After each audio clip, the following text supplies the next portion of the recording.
Hey guys, it feels so weird but so great to finally be back to filming. If you guys are not already subscribed to me and or you did not see my last community post, I did actually contract COVID 2 weeks ago. So for the last like 12 to 14 days, I've literally been chained to my bed on my deathbed. But I'm feeling a whole lot better now. I have a ton of videos planned that I'm super excited to film and share with you guys. Beginning with this video about the 5 biggest things I would do completely differently if I was starting a new YouTube channel tomorrow, which I am actually planning to do in the new year. I am planning to start a second channel completely unaffiliated to this one, and as I begin the planning stages of that new channel, these are the biggest things I've learned through building and growing this channel that I'm taking with me when I start that new channel. So hopefully if anybody who is watching this video right now is thinking about starting a channel in the last quarter of 2023 or in the 2024 new year, hopefully this can help you in some way, shape, or form. If there is one single thing I would do to give myself the biggest advantage and put my best foot forward starting a brand new channel from scratch, it would definitely be to sit down and create a blueprint. Obviously, when I was first beginning this channel, as so many beginner YouTubers are, I was completely oblivious to how the platform works, oblivious to how the algorithm works. I had no idea what the best practices or the best first steps to take with a new channel were. So now knowing everything that I didn't know 5 years ago when I first began this channel, before uploading or even planning a single video, I would sit down and create an entire blueprint for my new channel top to bottom, which is actually exactly what I did. I created for myself a brand new template in my Notion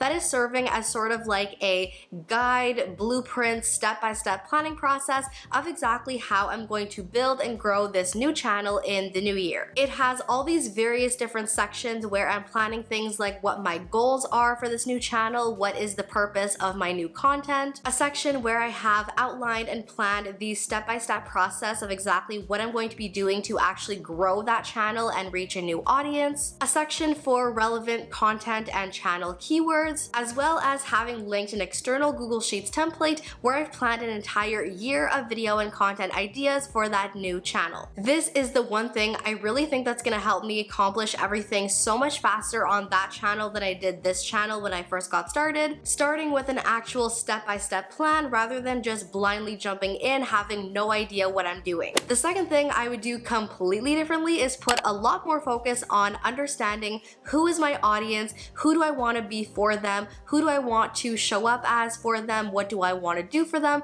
rather than focusing on having a niche. It is not going to serve your audience at all to say that you are a fashion channel or that you make sports related content or that you're a vlogger, because when you are so much more focused on your topic and your niche than you are your audience, you really are getting in your own way. You stop thinking like a human being and start thinking a lot more like a machine. When you're trying to reach and grow a human audience and convince them to watch your content and subscribe to you and watch your future content, you need to be thinking like a human. When this channel first took off, I was solely focused on making videos about how to gain subscribers and views on YouTube. I made hundreds of videos on those 2 very specific, very niche down topics. I gained tens of thousands of subscribers and millions of viewers, and then very quickly ran out of video ideas and had no motivation left to create. When I finally took a step outside of how to gain subscribers, how to get views,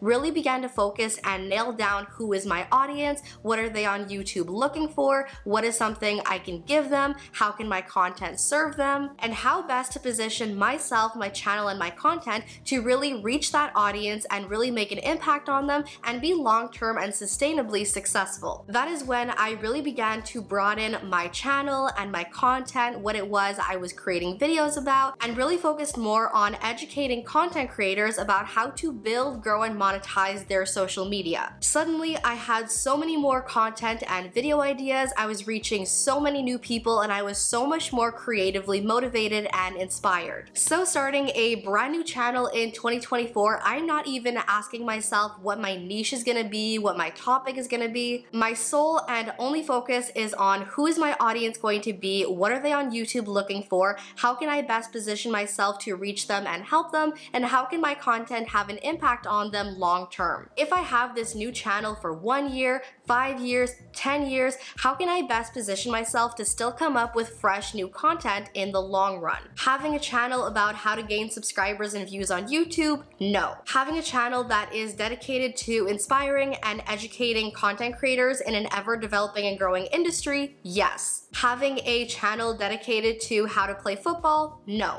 Very quickly, you're going to fully run out of video ideas. Having a channel dedicated to the fans of a specific sports team or franchise or football team where you are constantly talking about the new drafts and the most recent games and the stats? Yes, because that franchise is going to change weekly, let alone yearly. So all around, to better position myself with this brand new channel in 2024, I am letting go of all thoughts of niches and topics and solely focusing on who my audience is and how to serve them. Another thing that I think is not talked about nearly enough when it comes to being a beginner creator and just starting out in social media is investments. There are a whole lot of self-titled and self-positioned experts in social media that will try to sell you all kinds of courses and ebooks and their coaching programs, which all carry a pretty hefty price tag that, if you ask me, a lot of beginner creators just can't afford. And I'm gonna catch a lot of heat for saying this, but 90% of which, when you are a brand new creator just starting out, is a total waste of money. You're just starting out, you're just dipping your toe in the water, you're testing the waters, you're finding your footing, learning how to be a creator. I wasted so much money, literally thousands of dollars, when I was first getting started on YouTube, investing in all of these coaching programs and courses and ebooks. And it turns out that my money was a whole lot better invested in things like Epidemic Sound, so I could have copyright-free music for my videos, things like licenses for Canva and Photoshop to make better, more clickable thumbnails. Starting a brand new channel in 2024 is definitely going to require some investment on my part, and I'm going to be a whole lot more savvy with where and what I'm spending my money on. I'm going to double up my Epidemic Sound membership to have copyright-free music for that new channel from the get-go. I am definitely going to invest in a second license with vidIQ to have all those amazing tools at my disposal, all of those daily video ideas, be able to see what similar channels are uploading that is working for them or not working for them, a keyword research tool to be able to find out exactly what my target audience is searching for and looking for, content gaps to know what my audience is searching for that there aren't all that many video results out there for, and all of those incredible features to put my best foot forward as a new creator. And since this video is all about being a beginner creator and starting a new channel, not having a whole lot of money to invest in the beginning, if any of you guys want to try out vidIQ and see any of the features I just mentioned, but you don't really want to invest all that much money just to try something new out, if you use the link down in my description box, you can use it for 30 days for $1 to decide whether or not it's something you want to invest in long term for yourself. 100% unsponsored, not being paid to promote them, just want to share with new beginner creators the best tools that I think are 100% worth the investment. But all this to say that when I start that new channel in 2024, I'm definitely going to be a lot more savvy and careful with exactly what it is I invest in and what I don't invest in. Now, when it comes to growing a YouTube channel, reaching an audience, getting people to discover your videos, getting people to click onto your videos, getting people to subscribe to you, growing your audience, with a new channel, I would put a 50-50 focus on SEO and browse features, both of which are concepts and strategies I knew nothing about when I first started this channel 5 years ago. I had no idea what SEO was. I didn't even know that you could rank your videos in search. I didn't know that there was a whole process to ranking your videos at the top of search ahead of millions of other videos. And I also didn't know how the YouTube algorithm worked. I didn't even know there was a YouTube algorithm. I knew nothing about how to optimize your videos with keywords. I knew nothing about performance metrics or getting YouTube to push out your videos and recommend them to other people on YouTube. All of those things were completely alien concepts to me that I knew nothing about. Now, there is an endless debate on YouTube between creators when it comes to whether or not SEO and ranking in search is still a worthwhile strategy, or if you're better off just putting all your trust in YouTube's algorithm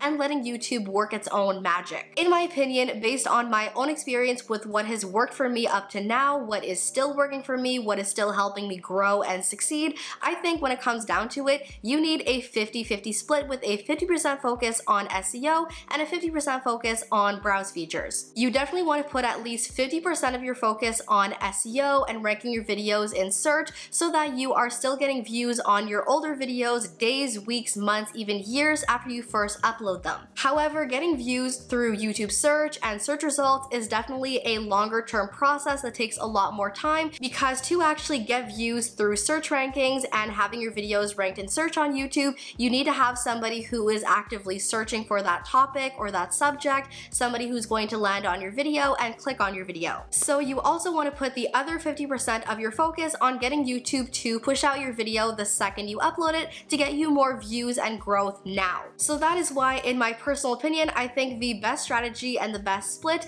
is 50% of your attention on SEO and the other half on browse features. That to me is the ideal winning combo when it comes to growing and succeeding on YouTube, so that is definitely the strategy I'm using when it comes to my new channel. Another bit of experience I would definitely take advantage of having had to do is diversifying my monetization. I spent so much time as a new beginner creator focused solely on hitting those requirements, being able to get monetized on YouTube, being able to make money through ads on my videos and AdSense, requirements which have actually changed since way back when I first got monetized. That was a lot of time that I dedicated to getting 1,000 subscribers and 4,000 hours of watch time so that I could make a little bit of money through ads. Admittedly, a lot of effort for not a lot of money, which is time that, now looking back on it, I definitely would have spent more wisely on other ventures. In the 5 years I've been doing YouTube, through all these videos I've had blow up and get hundreds of thousands of views,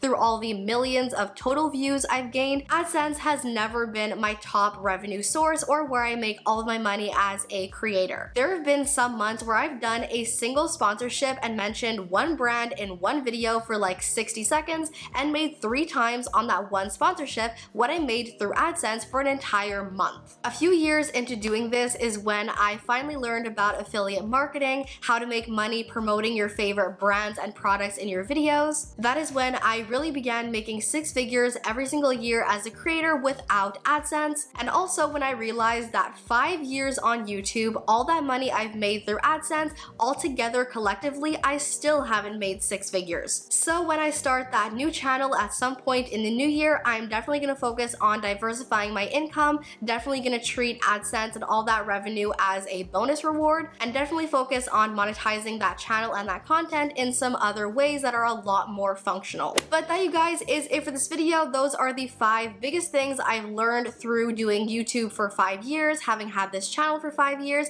5 things I would definitely do much more differently on a new channel, and my 5 biggest recommendations for any other beginner creators. As always, thank you all for watching. I hope you guys enjoyed. Love you all to the moon and back, and I'll see you in my next video. Bye!